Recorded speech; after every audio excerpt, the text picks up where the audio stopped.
कई कोस बहुआ के नैहर कई कोस सासुर हो सखी कई दिन जाना में ललनवा बिरन नाही आयनी हो सखिया कई दिन जन में ललनवा बिरना नाही आयनी हो।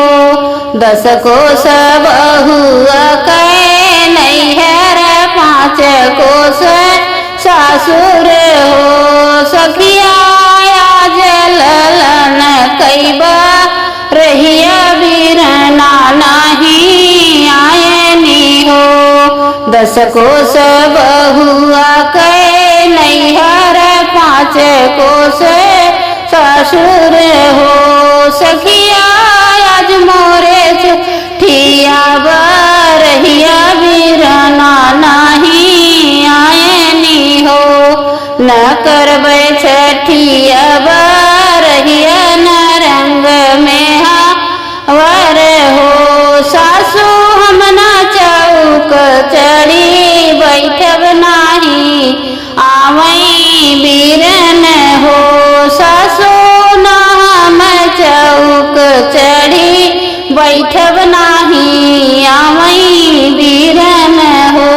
अरे अरे प्रेम चिरैया नैहर हमरे चली जावाऊँ चिरई बिरना के आगे खबर जनाऊँ की तोहरे भायन भाए हो चिड़िया बिरन आगे खबर जनाऊँ की तोहरे भायन भाए हो।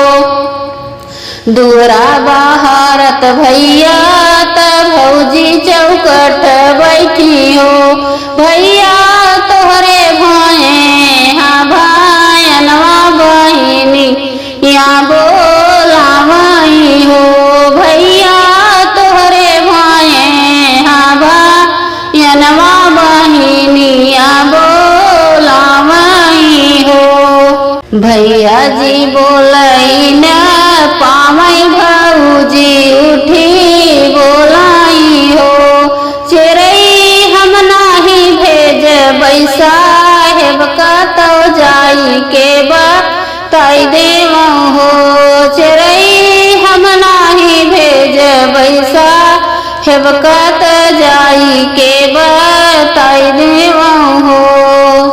इतनी वचन सुने पियवा तो नुकी झुनुकी बोलाई हो धना हम जाब बहिनी के धना हम जाब बहिनी के घरे तो बहिनी के लाल भाए हमरे भायन भाए हो धना हम जाब बहिनी के देश आगे आगे चल भतीजवा तो पीछेवा बीरन भैया हो सखी पहुँचे बहिनिया के देश बहिनी खुशी